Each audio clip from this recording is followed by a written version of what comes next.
Ivana Alawi mamamaalam ngayon 2025 dahil sa malubhang sakit. Bigla siyang nag-shutdown. Karoon ng cancer yung loob ng katawan na ang dami ng pera niya. Hanggang doon lang talaga siya. Labis na nagulat at nabahala ang mga netizens sa mga bagong prediksyon ng tinaguriang Nostradamus ng Pilipinas na si Rudy Baldwin dahil tila kasama daw ang actress-vlogger na si Ivana Alawi sa mga masamang pangitain nito. Sa interview kasi nito sa show ni Corina Sanchez, narrated K nagbigay ng mga masamang pangitain si Rudy Baldwin patungkol sa mga trahedya at kamatayan na mangyayari ngayong 2025. Isa sa mga vision ni Rudy Baldwin ay pagpanaw ng isang aktres at vlogger dahil sa malubhang sakit. Ayon sa kanya, isang ito actress at vlogger, maganda, sexy, dalawa lang silang magkapatid na babae at isang lalaki at ibang lahi ang kanilang ama, mamamaalam umano ito dahil sa sakit nito na inaakala daw na tuluyan na itong gumaling.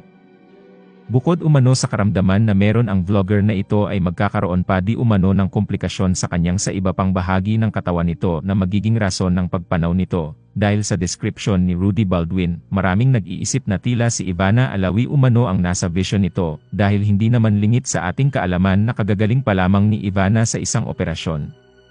At ang description din umano ni Rudy Baldwin sa kanyang post ay parehong-pareho kay Ivana Alawi. Isa rin siyang artista. Maganda, sexy. Dalawa lang silang magkapatid na babae at isang lalaki. Ibang lahi yung papa niya. Nagkaroon na siya ng issue sa health. Although naayos naman. Pero lumipas ang ilang, bigla siyang nag-shutdown. So nagkaroon ng cancer yung loob ng katawan na. Pero hindi po siya ang dami ng pera niya. Hanggang doon lang talaga siya. Wala akong makitang may kadugtong. Pero marami din ang tumututol sa mga hula ng ibang netizens. Ayon sa kanila, imposible daw na si Ivana ang tinutukoy ni Rudy Baldwin dahil bagamat ibang lahi ang ama nito, 4 sila ang magkakapatid, 3 babae at isang lalaki. Salungat sa description ni Rudy Baldwin bukod kay Ivana, hula naman ng iba ay ang sikat din na vlogger at actress na si Zainab Harake. Ayon sa kanila swak umano si Zainab sa hula dahil 2 lang silang babae at isang lalaki sa magkakapatid at ibang lahi din ang kanilang ama. Kung sa sakit naman ang pag-uusapan, siya naharap sa ilang mga hamon sa kalusugan kamakailan.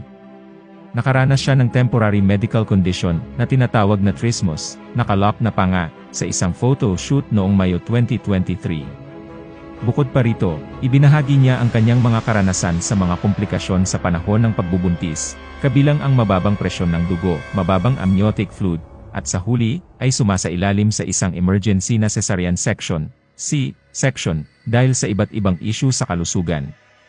Nakaranas din ito ng postpartum depression, pero kahit ganun pa man po, ito'y prediction lamang ni Rudy Baldwin at wala siyang binigay na pangalan at karagdagan impormasyon kung sino ang actress na ito.